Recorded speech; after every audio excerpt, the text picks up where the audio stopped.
This week on the Retirement Quick Tips podcast, I'm talking about how to calculate and track your net worth.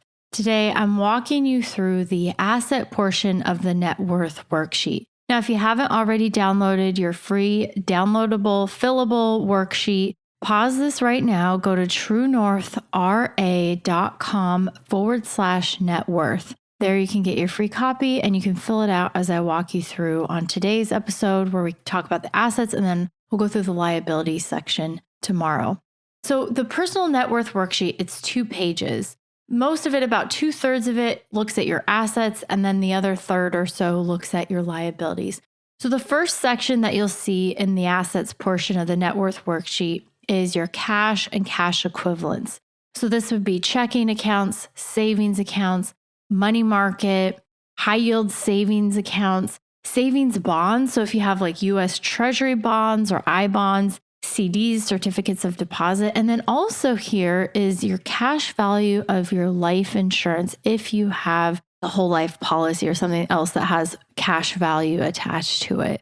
So you want to add up all of those totals. And a good thing to do with a balance sheet is try to get the statements or the values around the same time. You're not going to have the exact dates that match up for everything. But if you can get month-end statements or even year-end statements from December, since it's so close to the beginning of the year, it doesn't have to be up to date as long as it hasn't had a dramatic change. You know, if it's a month old or a month and a half old at this point, if you're using year-end values, that's fine. We just want to have some consistency so you can say, you know, this is my personal net worth as of this date, and most of the values are going to be within reason within that time. Okay, so that's the first section. This is the cash and liquid investments. I talked about this at length and why it's important to have a good accounting inventory of this particular section so you know what you have available that you can tap into if you have an emergency or something like that come up. The next section is invested assets. So we have taxable accounts. This could be brokerage accounts like trust, joint, or individual accounts. You may have other account types here too, but we want to look at our taxable accounts. And then the next section is retirement accounts. So you want to put what you have the balances for IRAs, Roth IRAs, company-sponsored plans like 401ks, 403bs, TSP plans, SEP IRAs, simple IRAs. Those are all workplace-related retirement plans.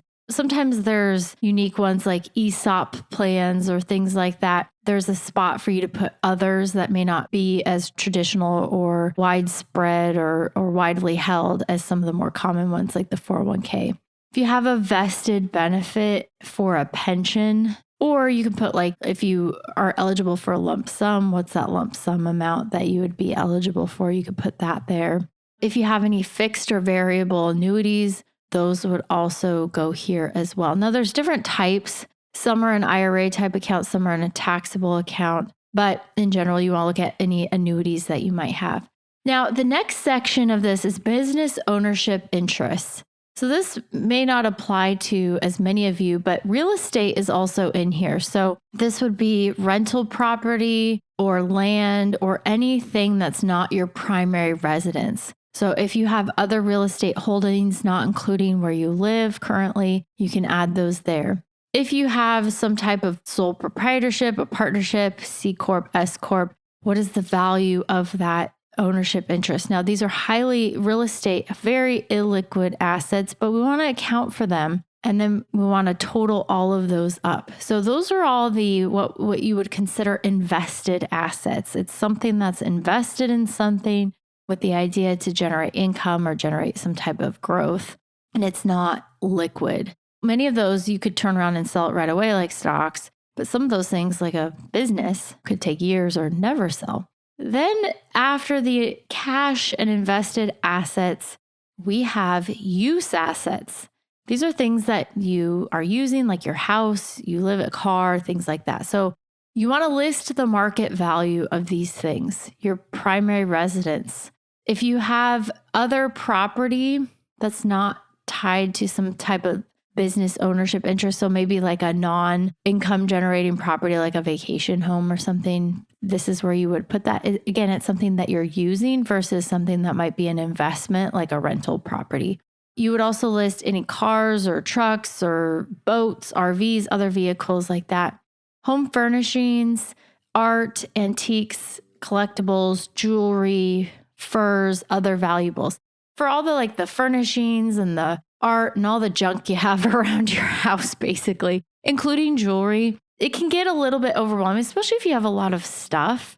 I wouldn't necessarily count, like in my house, I'd put a ballpark figure on the furnishings, but you want to just think through like the biggest, most valuable pieces and call it good, because most of what you have in your house, if you were in a position to like needing to replace it, or you could put the replacement value, but that's not really accurate. So we want to put like the market value of what you have.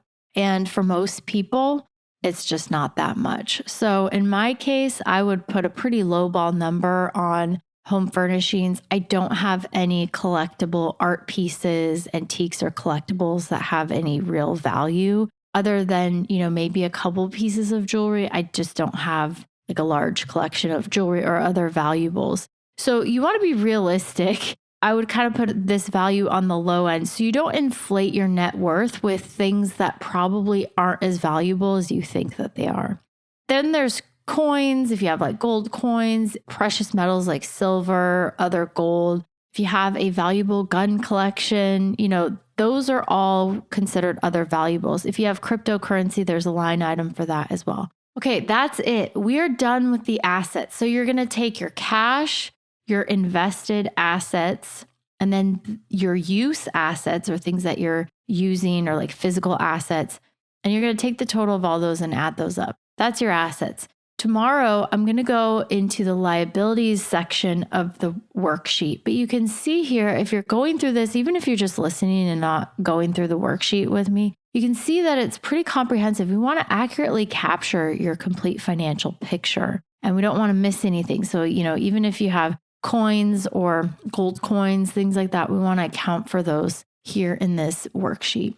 All right, that's it for today. Thank you so much for listening. Come on back tomorrow. I'm going to talk about this other half of it, the liability section. My name is Ashley Michike, and this is the Retirement Quick Tips Podcast.